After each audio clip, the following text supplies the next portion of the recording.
Welcome to the deep dive. Today, we're jumping into something really important, giving kids a financial head start. Absolutely. It's a huge topic. Yeah, specifically the junior ISA or JISA. Well, it could be one of the best gifts you can give. Our guide today comes from Plouta. Plouta. Good resource. Yeah, they're a financial well-being hub, really focused on giving clear, trustworthy insights, helping people like you achieve financial freedom. So, our mission here is simple. Unpack JISAs, help you understand them, and feel confident about using this tool for a child's future. Sounds good. Okay, now before we get going, just the usual quick but very important note, this deep dive. It's based on Plouta's general guide, so it's purely for informational and educational purposes. Right. It is not financial advice. Remember, the value of investments can go down as well as up. You might get back less than you put in. Crucial point. And things like tax rules, ISA allowances, they depend on your personal situation. And, they can change. If you're unsure about investing, always seek independent financial advice. Our goal is just to distill the great info from Plouta for you. And it's such an important goal. Financial education for the next generation, it's vital. A JISA, like you said, it's just a really powerful, tax-efficient way to build that nest egg. So what are we going to cover? Well, we'll look at the basics. What exactly is a JISA? How does it work, day to day? What are the key rules you need to know? And crucially, why starting early is such a big deal. And then the practical bit, how do you actually choose the right one? Okay, sounds like a plan. Let's start right there. What is a junior ISO fundamentally? What's the big headline benefit? Okay, so at its core, it's a long-term savings or investment account set up by a parent or guardian for a child under 18. Right. The single biggest advantage, the real standout feature, is that all the money inside it grows completely free from UK income tax and capital gains tax. Completely free. So no tax on the profits or the income. Exactly. Any profit from selling investments, that's your capital gains or income like dividends, that's income tax, HMRC, doesn't touch it inside the JISA. And because it's tax-free, the money can compound much, much more effectively over that long time frame, potentially up to 18 years. You just end up with a bigger pot than you would in a normal taxable account. That tax-free growth over potentially nearly 2 decades. Yeah. That sounds like a serious advantage. Yeah. So how much can you actually put in each year? Is there a limit? Yes, absolutely. There's an annual allowance.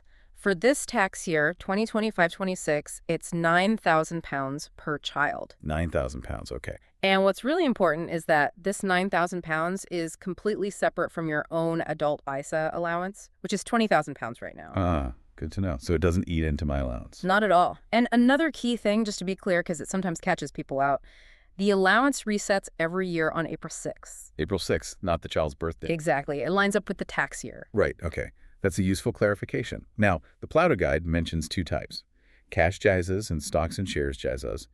How does a parent choose? That feels like a big decision. It is. It's probably the main decision you make at the start. And it really comes down to your comfort level with risk and how long you've got until the child needs the money. Right. The time frame. Yeah. You can actually have one of each type, by the way, a cash JISA and a stocks and shares JISA, as long as the total you put in both doesn't go over that £9,000 limit. Okay. So tell us about the cash JISA first. Okay. The junior cash ISA is basically a tax-free savings account. You put money in, it earns interest. Simple as that. So low risk. Very low risk. Your money isn't exposed to the stock market going up and down. Plus, you've got FSCS Protection Financial Services Compensation Scheme. Yes. Which means if the bank holding the JISA fails, your money's protected up to £85,000. Okay, that sounds safe. What's the downside? The main risk really is inflation. Over a long time, the interest earned might not keep up with rising prices, so the actual purchasing power of the money could, slowly decrease. Returns are generally lower. So who is it best for? Probably best if you're very cautious about risk, or maybe if the child is older, say 16, 17, and they'll need the money fairly soon for something specific, driving lessons, maybe a car. Okay, makes sense. And the other one, the stocks and shares JISA. Right, the junior stocks and shares ISA. This is different. It's an investment account. Your money is used to buy assets like investment funds. Like mutual funds. Yeah, similar idea. They pool money to buy lots of different things. Or ETFs, exchange-traded funds, which are a bit like funds but trade like shares during the day. Okay, so investing. That means risk. Yes. The risk level is medium to high. your capital is definitely at risk. The value of investments goes up and down. You could get back less than you invested. But the potential upside is bigger. Exactly. That's the trade-off. Yeah. The potential returns over the long term are much higher. You've got a much better chance of beating inflation significantly. So this is more for the long haul. Definitely. It's ideal if you're building a nest egg over, say, 5 to 18 years. That long time frame gives the investments time to recover from any dips and benefit from overall growth. It helps smooth out the bumps.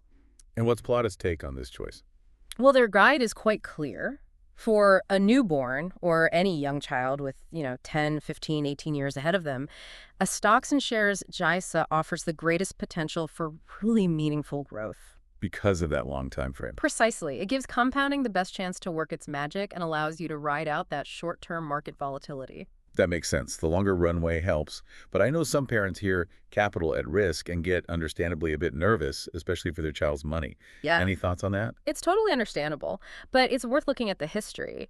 While markets do fluctuate, sometimes wildly in the short term, over longer periods, like 10 years plus, global stock markets have historically tended to go up. The keys are diversification, not putting all your eggs in one basket, maybe using a global tracker fund in time. Patience is really important. Let time smooth out the wrinkles. A good perspective. Okay, so we understand the types, the potential. Let's dig into the rules. What are the absolute must-knows here? Right, the rules are crucial. First up, who can open one? It has to be a parent or someone with legal guardianship for the child. Okay. And the child needs to be under 18, living in the UK, and this is important, they can't already have or be eligible for an old child trust fund account. Right, those CPFs. So only parents or guardians can open it, but who can pay money in? Ah, that's the great thing. Anyone. Grandparents, aunts, uncles, godparents, family friends. Anyone can contribute. Really? Yeah, as long as the total contributions from everyone in one tax year stay under that £9,000 limit for that child. That's brilliant. Makes it a real family effort, potentially. It does. Now, a really, really critical point. The money belongs to the child. Legal. So the parent can't dip into it. Absolutely not. You, as the parent or guardian managing it, cannot withdraw the money for any reason. It's locked away for the child. That's a key safeguard, I suppose. It is. It protects the fund for the child's future, but it also means you have to be sure you won't need that money yourself. It's a commitment. Understood. So when does the child get the money? Okay, access is at age 18. When the child turns 18, the junior ISA automatically becomes a regular adult ISA in their name. They get full control. Full control. They can do whatever they want with it. Yep. University fees, house deposit, travel, keep it invested. It's their decision entirely. Interesting. What about before 18? Well, there's an interesting stage from age 16. At 16, the child can actually take over managing the JISA themselves. Managing it, like choosing investments. Exactly. They can make investment decisions if it's a stocks and shares JISA, but, and this is key, they still can't withdraw any money. Not until they turn 18. Ah, okay. So 16 is about control, 18 is about access. Precisely. That 16-18 window can be a great time for them to learn about managing money with the safety net still in place. Yeah, a sort of financial training wheels period. This leads nicely into the power of starting early. Yeah. We touched on compounding. Why is it such a game changer? It really is. The length of time the money is invested is probably the single biggest factor in how much it grows, especially in a stocks and shares JISA. It's that eighth wonder of the world thing, compound growth. Can you give us an example? Yeah, the source has a great one. Let's imagine two scenarios. We'll assume someone invests £100 a month, so £1,200 a year, and gets an average return of 5% per year after any fees. Okay, £100 a month, 5% return. Right. Scenario 1, newborn Nina. Her parents started JISA right when she's born, age 0. They put in that £100 every month for 18 years. Total contribution, £21,600. Okay. By the time Nina turns 18, thanks to compounding, her estimated pot value could be around £35,100. Wow, okay. $35K from £21,600 invested. Exactly. Now, scenario 2, 10-year-old Tom. His parents start his JISA when he's 10. They also invest £100 a month, but only for 8 years until he's 18. Total contribution, £9,600. Right, less time. Much less time. At age 18, Tom's estimated pot is around £11,900. Goodness. That's a massive difference. Nina's pot is nearly 3 times bigger. Isn't it incredible? She only had just over double the contributions put in, but that extra 10 years of growth on the growth made all the difference. And not just numbers, is it? That difference could be a deposit on a flat or paying off student loans. It's life-changing. Absolutely. It's a gift of options, a financial breathing room right at the start of adult life. Those early years are just so powerful for compounding. Well, that example really drives it home. Okay, so listeners are convinced they want to do this. What are the practical steps? How do you actually choose and open one? Right, practicalities. First step, as we discussed, is decide. Cash or stocks and shares, based on risk in that time frame. For most, especially younger kids, stocks and shares make sense for growth potential. Okay, decision made. Then what? Then you need to compare providers. This is really important, especially for stocks and shares. What should you look for? Key things are fees. What's the annual platform fee? Are there charges for buying or selling investments? Look for low fees or even zero platform fees for JISAs, which some providers offer. Then, investment choice. Do they have a good range of options you're comfortable with, like low-cost global tracker funds or ETFs, or maybe ready-made funds? And third, ease of use. Is the website or app easy to navigate and manage? Fees, choice, usability. Got it. Once you've picked one, opening the account is usually pretty quick, mostly done online. You'll need the child's details, name, date of birth, address, and your own, including your national insurance number. And then funding it. You can start contributing right away. Make a lump sum payment, or probably better, set up a regular monthly direct debit. That helps build the habit. And you can share the account details with grandparents or others if they want to chip in too, just reminding them of that £9,000 overall limit. Sounds quite doable. You mentioned some providers have zero platform fees for JISAs. Any specific names highlighted by Plouta for 2025? Yes, they point out a few good options. For stocks and shares, JISAs. Yeah. Hargreaves, Lansdowne, and Fidelity are big names, and crucially, they currently charge no annual platform fee specifically for JISAs. That's a huge saving over 18 years. They both offer massive investment choice, too. No platform fee. That's attractive. Who else? AJ Bell is another popular one. They do have a platform fee, 0.25% on funds, though it's capped for shares, but they're known for being user-friendly. And interestingly, if you have their adult investor plan, it includes free JISAs. Ah, good for existing customers, maybe? Potentially, yeah. Yeah. Then there's Vanguard Investor UK, famous for low costs. Their platform fee is just 0.15%. The catch, you can only invest in Vanguard's own funds and ETFs. But Vanguard funds are well regarded, Ron. Yeah, very much so. Excellent low-cost index trackers mainly, so if you like their approach, it's a great option. And they also mention Nutmeg, which offers a managed JISA. They pick the investments for you based on risk level. More hands-off, but generally comes with higher overall fees. Okay, good range there.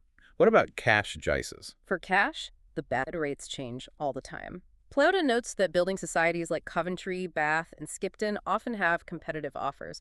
But really, you just need to check online comparison tables for the latest best buy rates when you're ready to open one. Great overview, thank you. Now, inevitably, people have specific questions, those what-if scenarios. Let's tackle a few common ones. First, child trust funds, CTFs. How do they relate to JISAs? Right, CTFs. They were the government scheme before JISAs for kids born roughly between late 2002 and early 2011. The main thing is a child can't have both a CTF and a JISA. So if my child has a CPF. You can, and often should, consider transferring it into a junior ISA. You usually get access to better investment choices and potentially lower fees in a JISA. It's a straightforward transfer process. Okay. Can a child have, say, 2 stocks and shares JISAs? Or one of each? They can have one cash JISA and one stocks and shares JISA at the same time, but not 2 of the same type.